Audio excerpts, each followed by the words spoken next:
चलिए हम प्रारंभ करते हैं अपने अध्याय का अगला विषय। अध्याय है हमारा समानता और आज का विषय है सकारात्मक कार्रवाई। सकारात्मक कार्रवाई ये किस विषय का बिंदु है? हम समानता को कैसे बढ़ावा दे सकते हैं, जिसमें हमने पिछली क्लास में दो बिंदुओं को समझ लिया था। दो बिंदुओं को हमने समझ लिया था कि हम किस प्रकार से समानता को बढ़ावा दे सकते हैं। आज हम चल रहे हैं एक तीसरे बिंदु को समझने। ये तीसरा बिंदु है आपका सकारात्मक कार्रवाई वाला बिंदु। तो आइए इसको विस्तार से समझते हैं और इसी के साथ इस चैप्टर का हम समापन करते हैं। चलिए प्रारंभ करते हैं और जानते हैं कि सकारात्मक कार्रवाइयों के माध्यम से हम किस प्रकार से समानता को बढ़ावा दे सकते हैं। हम किस प्रकार से इक्वालिटी को प्रमोट कर सकते हैं। ठीक है।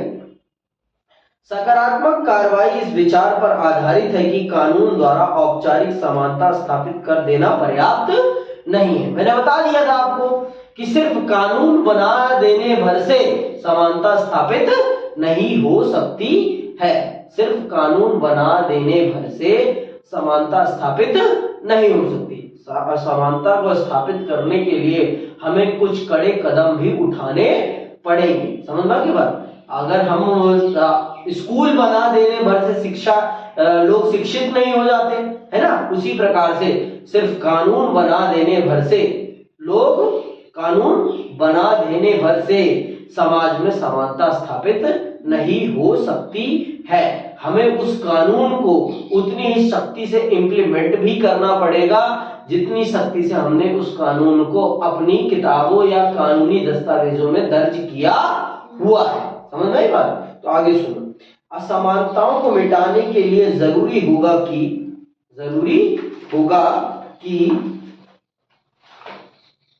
असमानताओं की गहरी खाइयों को भरने वाले अधिक सकारात्मक कदम उठाए जाए। इसलिए सकारात्मक कार्रवाइयों की अधिकतर नीतियां अतीत की असमानताओं के संचयी दुष्प्रभावों को दुरुस्त करने के लिए बनाई जाती है। तो अगर हमें इन असमानताओं को मिटाना है तो हमें इन समानताओं को मिटाने वाले सकारात्मक कार्यक्रम कराने पड़ेंगे, अफर्मेटिव एक्शंस उठाने पड़ेंगे, जिससे कि इन असमानताओं को ज्यादा से ज्यादा बड़े स्तर पर मिटाया जा सके और देश को आगे बढ़ाया जा सके। समझ में? अगर दो समुदायों के बीच में एक बहुत बड़ी असमानता की खाई है तो उनके बीच में एक पुल का निर्माण हमें करना पड़ेगा। जैसे आरक्षण जो है SC ST कम्युनिटी के लिए आरक्षण क्या है? वो पुल है जो उन्हें जनरल कम्युनिटी के साथ स्टैंड करने लायक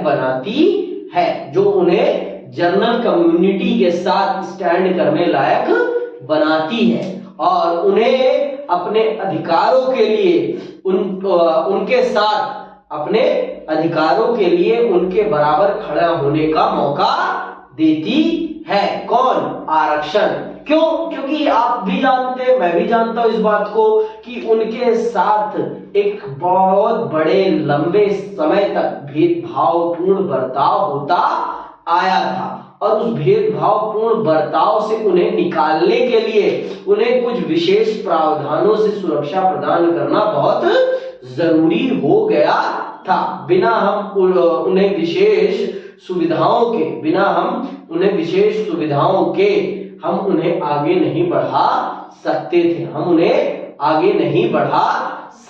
थे। या कह लीजिए कि ये जो आज का समाज है, इस समाज में हम उन्हें सीधे तौर पर सम्मिलित नहीं कर सकते थे।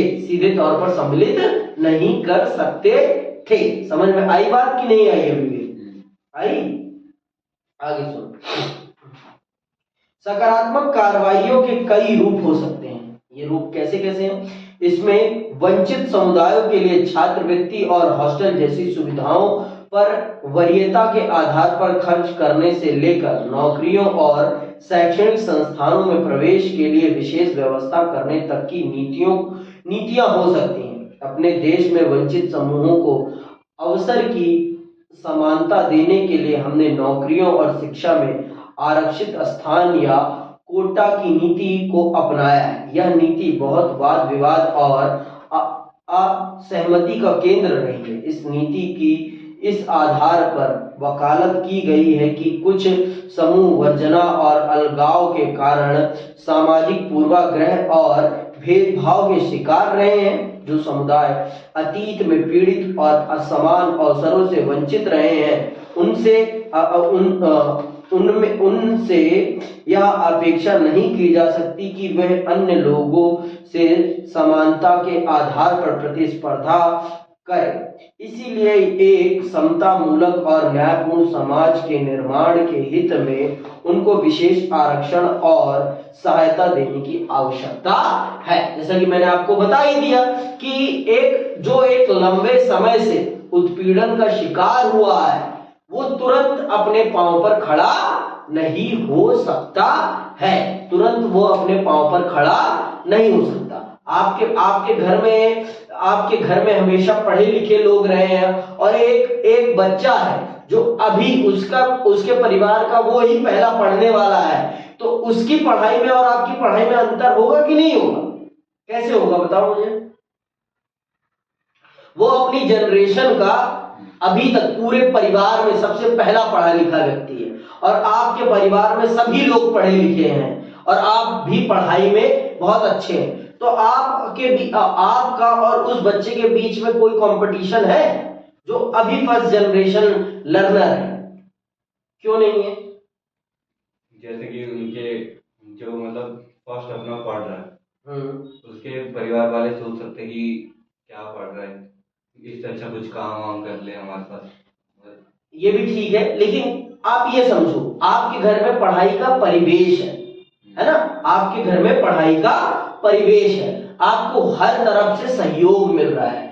अगर आप किसी गलत राह पर आप कुछ गलत समझ रहे हैं तो आपको समझाने वाले लोग हैं, लेकिन उसके साथ ऐसा नहीं है। उसके साथ ऐसा नहीं है, उसे सही दिशा देने वाला कोई नहीं है उसके घर परिवार में। तो अगर हम उसे सुरक्षा नहीं प्रदान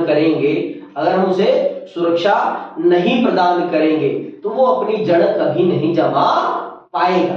इसीलिए जो पिछड़ी जातियां थी, जिनके साथ एक लंबे समय तक भेदभावपूर्ण बर्ताव हुआ था, उनको समाज में समान स्तर पर लाने के लिए भारत सरकार ने, भारत के संविधान ने उन्हें कुछ विशेष अवसरों की उपलब्धता प्रदान करने के लिए उनको कुछ सीटें उनके लिए कुछ सीटों को आरक्षित कर दिया है सभी क्षेत्रों में, जिससे कि वो भी उनके साथ कंधे से कंधा मिलाकर आगे बढ़ सके और अपने आप को उस स्तर तक ले जा सके जिस स्तर तक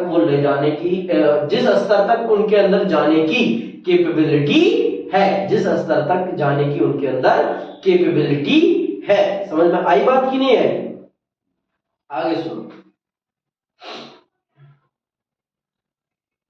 सकारात्मक कार्रवाई के रूप में विशेष सहायता को एक निश्चित समय अवधि तक चलने वाला तदार्थ उपाय माना गया।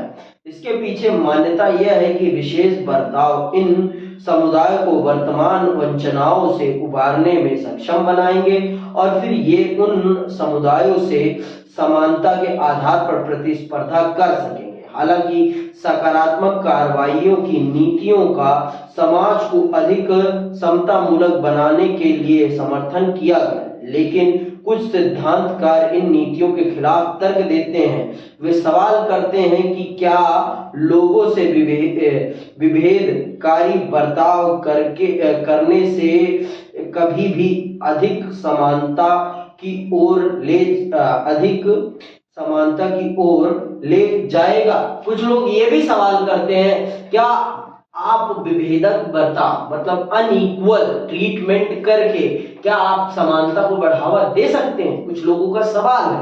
तो देखिए, जब तक हम उनको एक इक्वल प्लेटफॉर्म नहीं देते, जब तक हमें इक्वल प्लेटफॉर्म प्रदान नहीं करते, तब तक हम ये एक्सपेक्ट नहीं कर सकते कि वो इक्वल अपॉर्चुनिटी का मतलब इक्वल फेयर कंपटीशन खेल सकते हैं। फेयर कंपटीशन में सबसे बड़ी चीज होती है कंडीशंस। अब अगर मेरी कंडीशन और आपकी कंडीशन में एक रूपता नहीं है तो हमारे बीच में कभी फेयर कंपटीशन नहीं हो सकता है, कभी फेयर कंपटीशन नहीं हो सकता। आप सब देखते हैं कुश्ती में हमेशा क्या किस आधार पर कुश्ती कराई जाती है? वेट के आधार पर, कि इस वेट का व्यक्ति इसी वेट के व्यक्ति के साथ लड़ेगा। क्यों? क्योंकि उनके बीच में सब कुछ समान रखने का प्रयास किया जाता है, समान रखने का प्रयास किया जाता है। तो वही बात यहाँ पर भी है कि अगर एक व्यक्ति जो 80 किलो का है और एक व्यक्ति जो 60 किलो का है, अगर इनके बीच में कंपटीशन होगा तो किसका पल्ला भारी रहेगा? 80 किलो वाले का भारी रहेगा कि नहीं भारी रहेगा? अब चाहे जो हो कि 60 किलो वाले को ज्यादा ट्रिक्स आती हो, वो मैटर नहीं करता, लेकिन देखने में किसका पल्ला भारी दिखेगा? आपको 80 किलो वाले का ही। समझ में आ गया? तो इसी तरीके से यहां पर भी है, यहां पर भी यही बात है कि जो व्यक्ति एक लंबे समय से शिक्षा के क्षेत्र में है ही नहीं, वो अगर अब शिक्षा के क्षेत्र में आ रहा है तो उसके पास उस प्रकार की सुविधाएं नहीं है जिस प्रकार की सुविधाएं एक शिक्षित समाज से आने वाले व्यक्ति के पास या शिक्षित परिवार से आने वाले व्यक्ति के पास है। तो हमें अगर वो जो व्यक्ति अशिक्षित परिवार से आ रहा है, अगर हमें उसे शिक्षित परिवार के व्यक्ति के साथ कंपटीशन कराना है तो उसको कुछ ना कुछ विशेष सुविधाएं या उसके साथ हमें कुछ ना कुछ विशेष बर्ताव करना ही पड़ेगा, जिससे कि वो उसके कंपटीशन में टिक सके, जो शिक्षित समाज से आ रहा है, जो शिक्षित समाज से आ रहा है या शिक्षित परिवार से आ रहा है। नहीं तो वो टिक ही नहीं पाएगा। समझ में आई बात? वो टिक ही नहीं पाएगा। अगर हमें उसे स्टेबल करना है उस कंपटीशन में तो हमें उसको कुछ ना कुछ विशेष सुविधाएं प्रदान करनी पड़ेगी। हमें उसे एक extra chance, 2 extra chance, 3 extra chance देने पड़ेंगे, तभी वो उसको बीट कर पाएगा।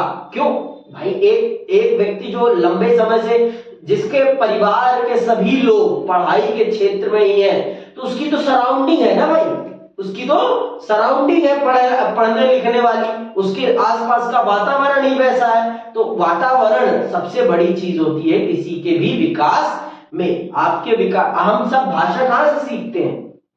हम सब अपने समाज से, अपने आसपास के लोगों से। तो अगर एक व्यक्ति, तो शिक्षा का भी यही है, शिक्षा का भी यही है, जिसका जितना बेहतर एनवायरनमेंट होता है उसकी उतनी बेहतर शिक्षा दीक्षा होती है, उसकी उतनी बेहतर शिक्षा दीक्षा होती है। मेरी बात समझ में आई या नहीं आई? चलो आगे सुनो। सकारात्मक विभेदीकरण, खासकर आरक्षण की नीतियों के आलोचक इन नीतियों के खिलाफ तर्क देने के लिए समानता के सिद्धांत का सहारा लेते हैं। इनका मानना है कि वंचितों को उच्च शिक्षा या नौकरियों में आरक्षण या कोटा देने का कोई भी प्रावधान अनुचित है, क्योंकि यह मनमाने तरीके से समाज के अन्य वर्गों को समान व्यवहार के अधिकार से वंचित करता है। आलोचकों का कहना है कि आरक्षण भी एक तरह का भेदभाव है। समानता की मांग है कि सब लोगों से बिल्कुल एक तरह से व्यवहार हो। जब हम व्यक्तियों के बीच जाति या लिंग के आधार पर अंतर करते हैं तब हम जातिगत और नस्लगत पूर्वाग्रहों को और भी मजबूत कर रहे होते हैं। इन सिद्धांतकारों के लिए उन सामाजिक विशेषताओं को समाप्त करना महत्वपूर्ण है जो समाज को विभाजित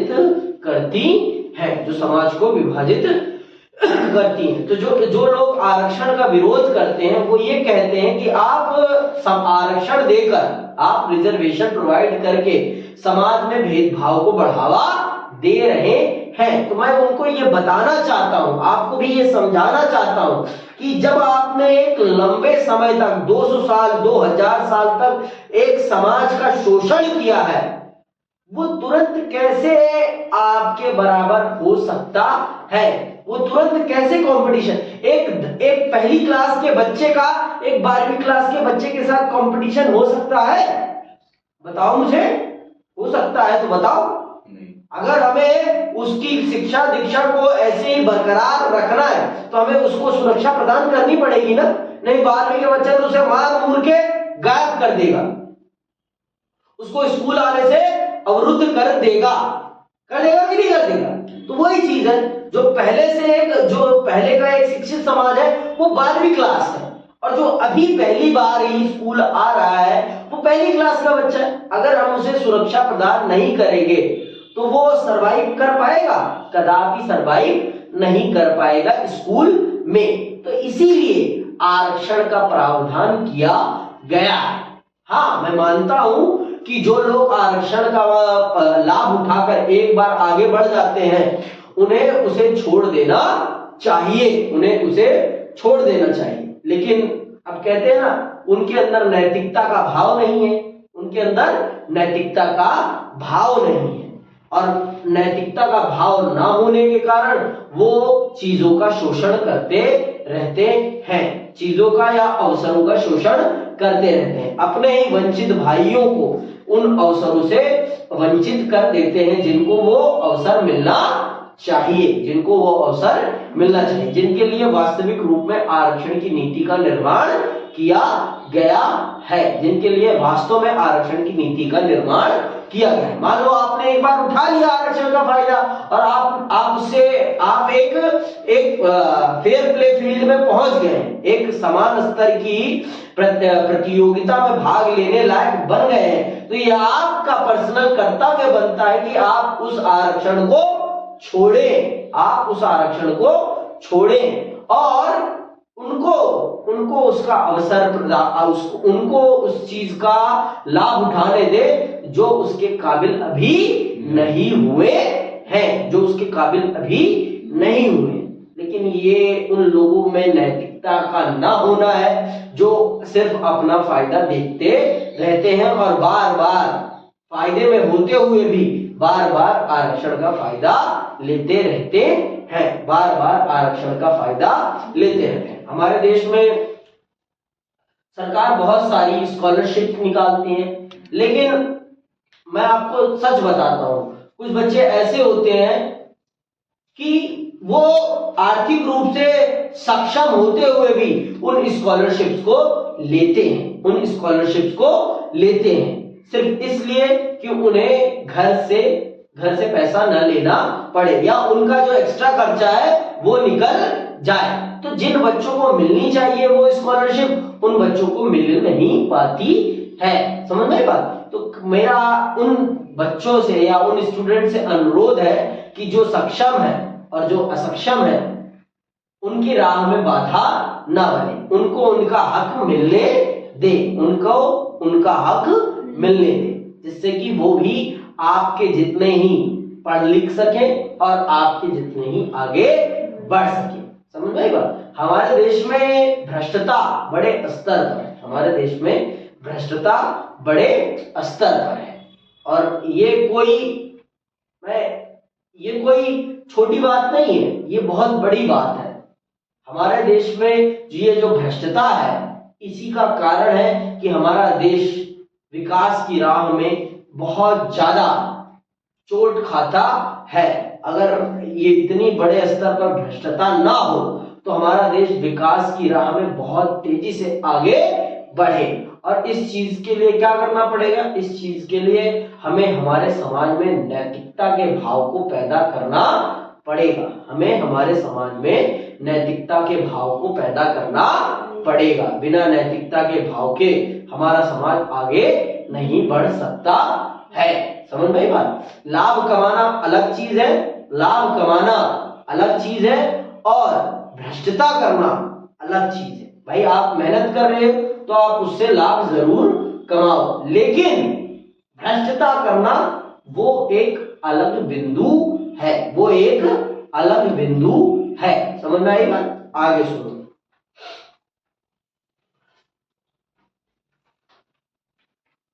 इस बहस की रोशनी में यह प्रासंगिक होगा कि व्यक्ति के समान अधिकारों और राज्य के निर्देशक सिद्धांतों के रूप में समानता के बीच फर्क किया जाए। व्यक्ति का किसी शैक्षिक संस्था में प्रवेश या सार्वजनिक क्षेत्र में रोजगार पाने का समान अधिकार है, लेकिन प्रतिस्पर्धा उचित होनी चाहिए। जब कभी कुछ सीमित स्थानों या नौकरियों के लिए प्रतिस्पर्धा हो, तब वंचित समूहों के लोग लाभकारी स्थिति के शिकार हो सकते हैं। ऐसे शिक्षार्थी जो अपने समुदाय में पढ़ने वालों की पहली पीढ़ी से आते हैं, यही बात मैंने पहले बता दी आपको कि जो अभी पढ़ने वाले सिर्फ पहली पीढ़ी के हैं वो तो उतना बेहतर कभी नहीं कर पाएंगे ना, जितना बेहतर वो लोग कर पाएंगे जो जिनके परिवार के सभी लोग पढ़े लिखे हैं। वही चीज है, मैंने आपको पहले ही ये सारी चीजें समझा दी हैं, समझ में आई बात? ये सारी चीजें मैंने पहले ही समझा दी है, इसीलिए तो रिजर्वेशन है ना, इसीलिए तो रिजर्वेशन। जैसे मैंने बताया पहली क्लास के बच्चे में और 12वीं क्लास के बच्चे में कभी कंपटीशन नहीं हो सकता। पहली क्लास का बच्चा कौन है? जो जिसकी पीढ़ी का अभी तक उसके परिवार में कोई पढ़ा लिखा नहीं था और वही अपने परिवार का सबसे पहला पढ़ा लिखा व्यक्ति होने जा रहा है। और एक ऐसा व्यक्ति है जो जिसके परिवार में सभी लोग आज तक सभी लोग पढ़े लिखे हैं, तो वो एक 12वीं क्लास के बच्चे जैसा है। क्यों? क्योंकि उसका परिवेश पढ़े लिखे लोगों का है। और उस व्यक्ति का परिवेश कैसा है? अनपढ़ों का परिवेश, जिन्हें समाज के या अपने अधिकारों के बारे में कुछ भी पता नहीं, जहां पढ़ाई को उतना महत्व दिया नहीं जाता। समझ गई बात? तो उसके साथ भी तो उसको अगर हमें पढ़ाई के क्षेत्र में आगे बढ़ाना है तो हमें उसको आरक्षण या विशेष सुविधाएं देनी ही पड़ेंगी, विशेष सुविधाएं देनी ही पड़ेंगी। अगर वो गिरता है तो हमें उसे उठाना पड़ेगा, हम उसे छोड़ नहीं सकते, क्योंकि अगर हमने उसे छोड़ दिया तो वो गिरा का गिरा रह जाएगा। लेकिन अगर वो जो पढ़े लिखे घर से आ रहा है, अगर वो गिरेगा, उसको उठाने वाले उसके परिवार के लोग हैं, उसके परिवार के लोग हैं। लेकिन अगर वो गिर जाएगा तो उसके घर वाले कहेंगे छोड़ दे पढ़ाई, चल काम कर और पैसा कमा। समझ में आई बात? यही अंतर है। इस अंतर को मिटाने के लिए ही सरकार ने उनको विशेष सुविधाएं प्रदान की है, उनको विशेष सुविधाएं प्रदान की है, जिसमें से आरक्षण भी एक सुविधा है। आगे सुनिएगा। ऐसे शिक्षार्थी जो अपने समुदाय में पढ़ने वालों की पहली पीढ़ी से आते हैं, अर्थात जिनके माता पिता और पूर्वज अशिक्षित रहे हों, अपनी जरूरतों और परिस्थितियों के मामले में पढ़े लिखे परिवारों के छात्रों से बहुत अलग होते हैं। दलित, स्त्री या वंचना के शिकार अन्य श्रेणियों से आने वाले सदस्य कुछ विशेष सहायता के पात्र और अधिकारी होते हैं। इस विशेष सहायता को उपलब्ध कराने हेतु राज्य को समानता लाने वाली सामाजिक नीतियां बनानी चाहिए। इन नीतियों से और उन्हें अन्य लोगों के साथ प्रतिस्पर्धा करने का उचित अवसर मिल सकेगा। तथ्य यह है कि शिक्षा और स्वास्थ्य सुविधाओं के क्षेत्र में भारत में वंचित जनसंख्या के लिए जितना किया जाना चाहिए था उससे बहुत कम किया गया है।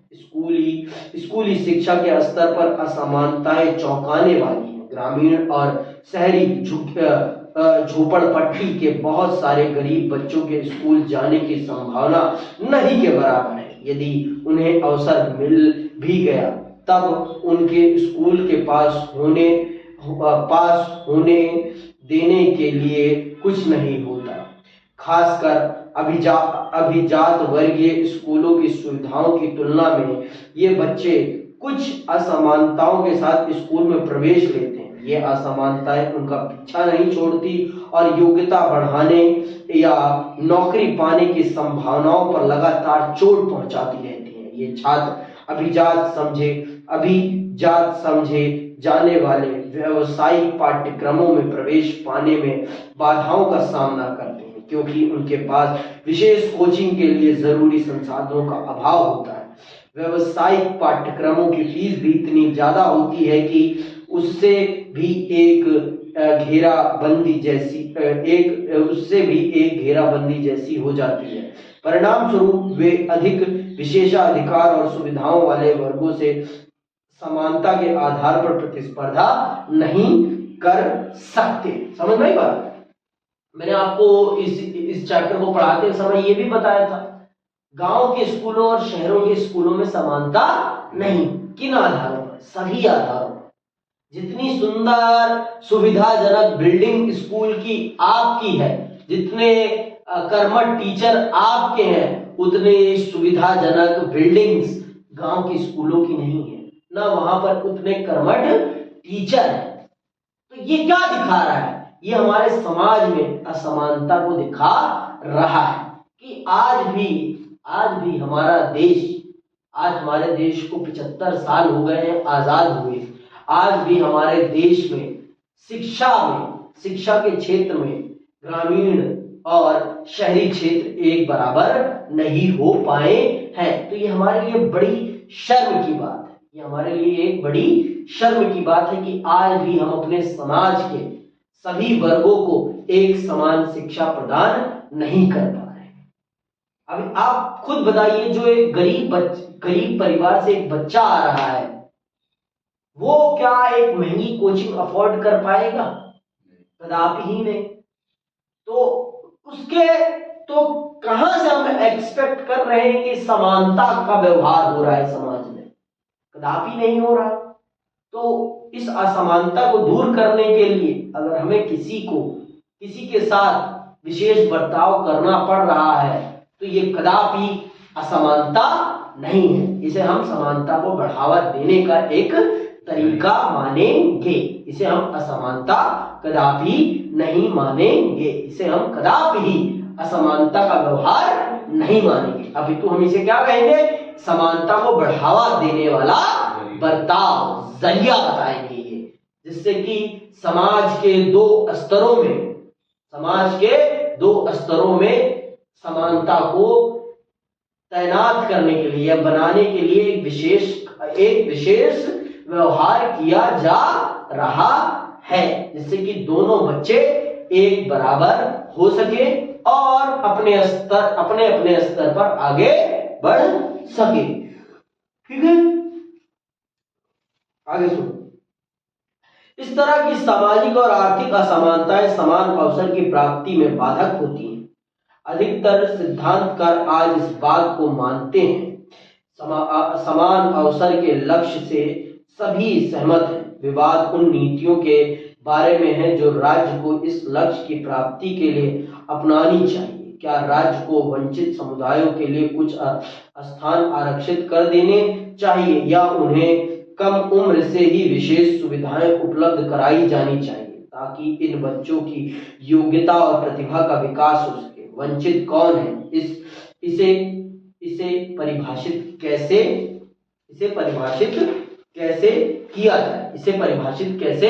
किया जाए? तो इसे परिभाषित करने के लिए आपको जमीन पे उतरना पड़ेगा। कि कौन है वंचित, किसको चाहिए विशेष सुविधाएं। इसको आपको देखने के लिए जमीन पर उतरना पड़ेगा। बिना जमीन पर उतरे आप इस चीज का कभी भी आकलन नहीं कर सकते कि कौन वंचित है और कौन नहीं। आज के समय में हर चीज नकली बनाई जा सकती है। पैसा फेंको तमाशा देखो वाली बात है। आप नकली में गरीब भी बन सकते हैं, आप नकली में अमीर भी बन सकते हैं। समझ में बात? आप सबने मिडिल क्लास वाली पिक्चर देखी हो, इंग्लिश मीडियम पिक्चर देखी होगी, है ना? इंग्लिश मीडियम देखी है ना सबने? देखते ही हो कि अपनी बेटी के एडमिशन के लिए वो पिता क्या क्या हथकंडे अपनाता है। समझ में बात? तो वही चीज है। आगे सुनो। क्या वंचितों की पहचान आर्थिक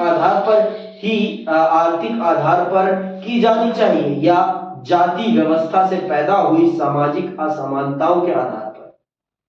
ये सामाजिक नीति के वे पहलू हैं जिनके बारे में आज भी बहस हो रही है। अंततः हम जो भी नीतियां चुनते हैं उन्हें सबके लिए समतामूलक और न्यायपूर्ण समाज बनाने में मिली सफलता के आधार पर जांचना पड़ेगा। समझ में बात? देखो, हमारे देश में जो असमानता है, आर्थिक असमानता है, उस असमानता के पीछे जाति का भी बहुत बड़ा योगदान है।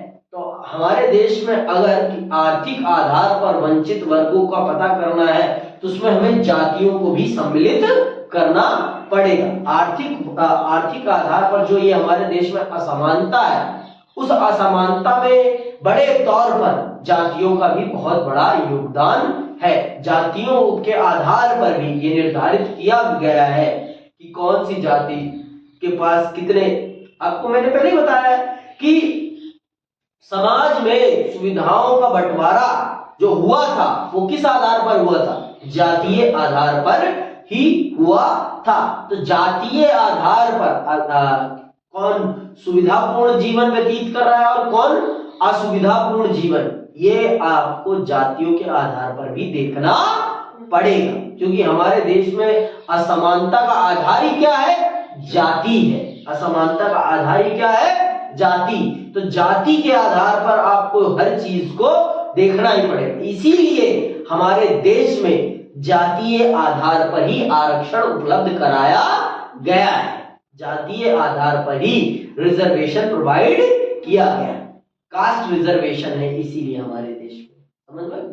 इकोनॉमिक स्टेटस के आधार पर रिजर्वेशन नहीं प्रोवाइड किया, क्योंकि इकोनॉमिक स्टेटस किस पर डिपेंडेंट है? आपकी कास्ट पर डिपेंडेंट है। आपकी कास्ट जैसी होगी वैसा ही आपका इकोनॉमिक स्टेटस होगा। आपका इकोनॉमिक स्टेटस भी वैसा ही होगा। आगे सुनो।